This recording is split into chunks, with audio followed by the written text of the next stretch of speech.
The pilot's primary role is to ensure that the vessel coming from deep sea gets into and out of the port safely and efficiently. That position doesn't look right. You should be here somewhere. It's low. That's low ahead. That's low ahead.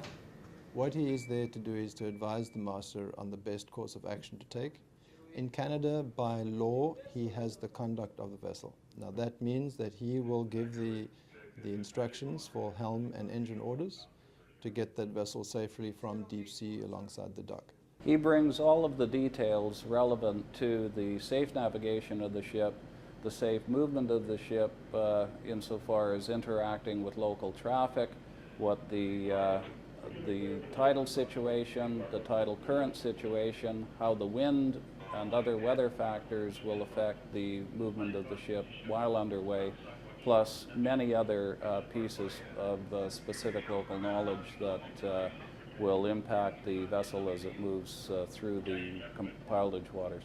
The requirements to become a marine pilot in Canada are very, very stringent. What a prospective pilot needs to demonstrate through those examinations is a level of familiarity with the coastline of British Columbia, which is very, very onerous for them to show. And so the level of memory that a pilot needs to exhibit in the oral examination, just for example, it's almost, I would say, unprecedented in the world of pilotage, bearing in mind that it can be any part of the coast of British Columbia that they're being examined on. Here on the coast of British Columbia, we have the largest single pilotage area in the world. On the British Columbia coast, the waters designated as compulsory pilotage extend from the Washington border in the south to the Alaska border in the north. We spend over $500,000 a year on ongoing training with the coast pilots.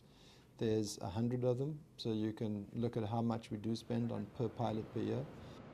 The fact that we have not had a single major incident with a tanker, we have never had an oil spill from a tanker on this coast, the fact that we use the best technology available, the fact that we spend thousands and thousands of dollars on pilots training, I think that really does make us world class. Pilots on this coast have been around since the late 1800s. Even before that, if you really want to get into what does a pilot do, and that's giving advice on the navigational safety measures, go to Captain Cook and Captain Vancouver and see who they hired on this coast to get their vessels through some of the narrows. They hired First Nations people. So in effect, you could say that the First Nations people on this coast were the first pilots. But officially, late 1800s by Act of Parliament.